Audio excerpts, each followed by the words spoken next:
IT експертите би требало да можат да влезат во системот во смисла да се провери колку навистина се извршени. Значи вие од хартија не може да видите и од контрола на хартијата не може да видите колку де факто се направени прислушкувања, иако системот тоа би требало да го регистрира. Значи зависи и до сега системот регистрирал секое влегување и излегување, па тоа не спречувало. Меѓутоа никој не влегувал. Што прави сигурни и дали сте сигурни, нафаќајќи се за оваа мисија, дека просто нема да бидете изманипулирани? И да ви покажат, еве, добро, да, не може да ова и бидете ова и сигурни. ова се слуша, еве ги судските налози за ова и ова, но тие разговори кои не се можеби нели покриени со налози, едноставно да не ви се покажат. Лизгав терен има многу. Значи прво ова го покрива само ОТА. Законите дозволуваат прислушкување и со технички средства надвор од ОТА.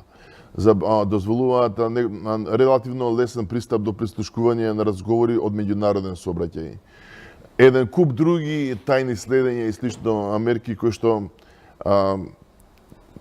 носат многу повеќе опасности отколку ова формално да кажам прислушкување кое што еве со овие некои методи може да се минимизира. Сите членови на комисиите или експерти што ќе во контрола на ОТА должни се да поседуваат соодветни сертификати до ниво на државна тајна.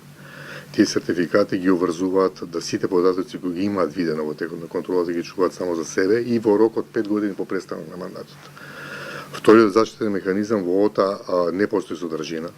Следена содржина таа постои, но е во криптирана форма, не може да ја види никој, освен на соодветен начин проследена до надлежните органи. И второ, судските наредби кои стигнуваат во ОТА се анонимизирани. Да, ние ги знаеме броевите, но не знаеме чии се.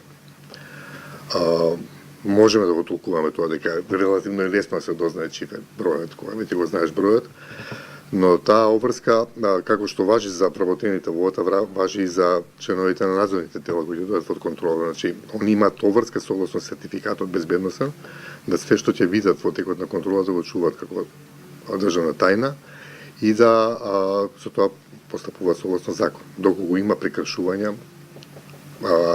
последиците ги сноси оној што ќе го направи злоупотребата.